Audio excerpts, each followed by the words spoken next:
Hello and welcome. We're about to start a journey together, one that's all about strengthening our connection with God.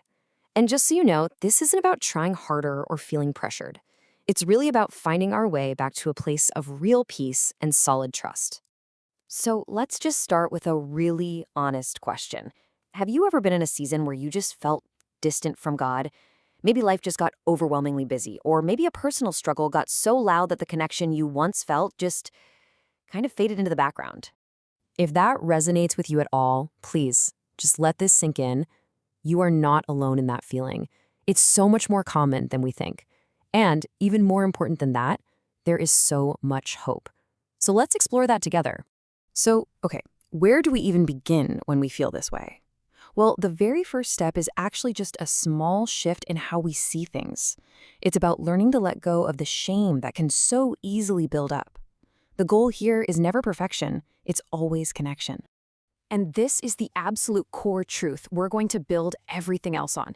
God's love for you, His care, His grace, none of it depends on how strong your faith feels today. It's a constant, it's an unchanging gift, whether your faith feels like a mountain or a tiny mustard seed.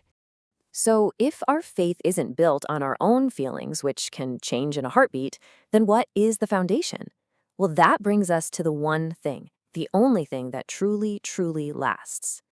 Jesus himself gave us this perfect picture. He said that anyone who really listens to his teaching and actually puts it into practice is wise. They're like a person who builds their house on solid rock. It's not just about hearing the words, it's about making them the very bedrock of our lives. This really just lays out the choice we all have. We can try to build our lives on the shifting sand of culture or our own changing feelings, a foundation that Jesus warns will eventually collapse. Or we can choose to build on the solid rock of his teachings, an unshakable truth that will stand firm no matter what storm comes our way. And this really gets to the heart of it all. Building on the rock isn't just a smart move, it's literally our purpose. The reason you and I were created was to know God, and that makes a relationship with him the only foundation that can ever truly satisfy and sustain us. Okay, so let's get really practical. How do we actually do this? How do we build on that foundation day in and day out? Well, it starts with two simple but powerful movements, looking up and looking in. Looking up means we have to intentionally shift our focus. The Apostle Paul put it this way, set your sights on the realities of heaven. When we do this, it's a powerful reminder that whatever we're facing right now is temporary, but God's love and his plan are eternal. So what does that look like in real life? It can be as simple as these three little steps. First, just find a quiet place, even if it's just for a few minutes. Second, use your breath to just calm down and center your mind. And third, just open your heart to listen. It's all about carving out that intentional space for God in our very noisy lives.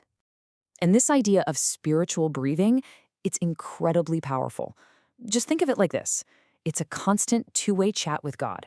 When you exhale, you're consciously letting go of your worries, giving them to him. And when you inhale, you're breathing in his truth and his life. It's such a simple rhythm to help you stay connected moment by moment. So after we've taken that time to look up to God, we then turn and look in. Jesus taught that what comes out of our mouths, our actions, it's all just an overflow of what we're holding in our hearts.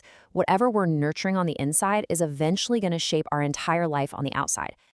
Now, this inward look isn't about being harsh on ourselves, not at all. It's more like a gentle, honest inventory of our heart.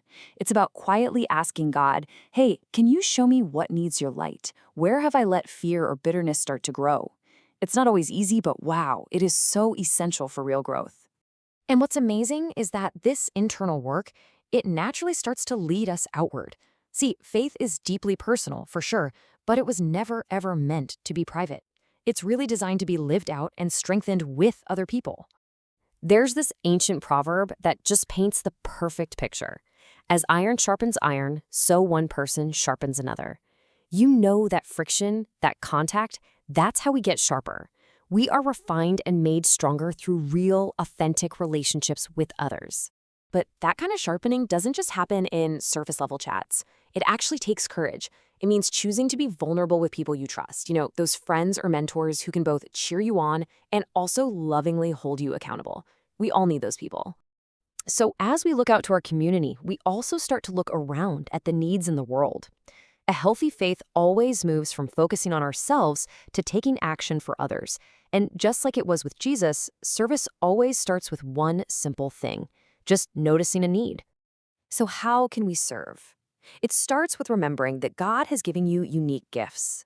It means intentionally slowing down our pace enough to really see the people around us.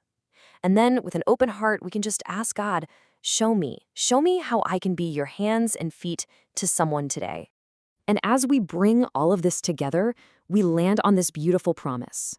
This whole rhythm of looking up, in, out, and around, it's not about draining our energy. It's actually about plugging into the one source of true, renewable strength. So here it is, a really simple path to hold on to. Look up to God, look in at your heart with honesty, look out to your community with vulnerability, and look around for ways to serve. That's it. That's the rhythm that builds a deep, resilient faith. And please, hold on to this. Strengthening your faith is not about one big, dramatic moment. It's about the small, consistent, daily choices. It's these simple steps taken one after another, day after day, that build a foundation strong enough to carry you through absolutely anything. And this is the promise for you, right here, right now. Those who hope in the Lord will renew their strength.